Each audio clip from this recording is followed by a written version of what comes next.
The Nigerian government has pledged to prioritize industrial revival, economic diversification, agricultural transformation, and job creation in the country, as the Vice President of Nigeria, Kashim Shettima, alongside a delegation of governors and senior government officials, paid a visit to the Glojagbe Industrial Zone near Cotonou for a high-level walking visit with representatives of the Beninese government, investors, and private sector operators. Speaking after the tour of the Integrated Industrial Zone, Senator Kashim Shettima expressed satisfaction at the intentionality of the drive for industrialization, as he promised a similar structure in reviving Nigeria's textile and agro-industrial sector as the country aims to strengthen the implementation of its Special Agro-Industrial Processing Zones program. Well, we are here essentially at the behest of President Bola in the spirit of the Home Agenda, see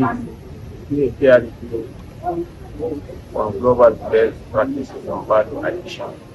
We are setting up 8 agro-industrial zones in the first place in our country, and we feel it imperative to visit an African success story where there's a whole chain of value addition, cotton, cashew, and soybean value chain.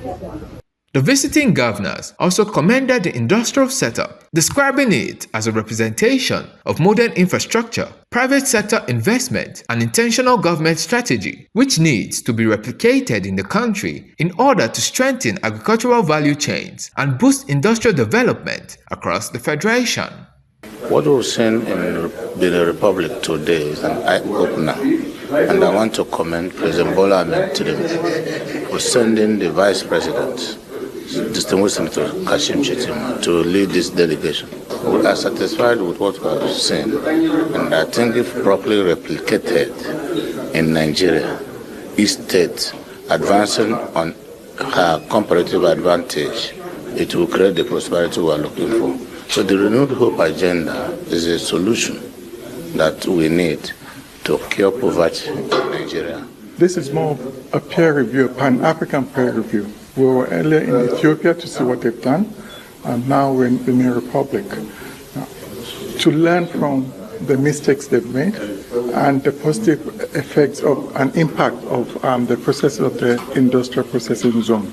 This has been a very good one. We looked at the cotton value chain, cashew value chain, and soybean value chain, and we see tremendous success. And we will take what we've learned from here to Nigeria while we're implementing us. This visit is quite exciting. We've come to see a proof of concept, that we have seen something that has worked from idea to reality. And for us on the plateau, as you know, we're the second batch of the Special Agro Processing Zone, and we've already taken some steps. This has broadened our perspective on practical steps to take. But I think what this has taught me is the intentionality behind this success. It's not something that can just happen by chance. There has to be a political will to drive it. And then you find round pegs in round holes. And honestly, the potentials for us in Nigeria and in Plateau State particularly, they are far more than what we have seen. But we need to take the right steps to get to where we need to get to. And it's not an option. And I'm glad that we came together with Mr. Vice President to see a practical manifestation of what we've been talking about. And this keys into the vision of Mr. President to build the $1 trillion economy. Is about production, is about processing. And I believe we can do it. Well, I think what we have seen here is quite encouraging. And I think as a country and also as a state, we feel we have learned so many things that we will do. One, it will help to industrialize the state. And secondly, it will create job for our team youth.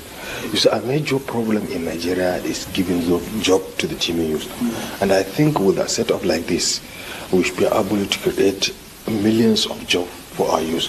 And that will definitely sustain the country. And you see, the youth are the future of the country.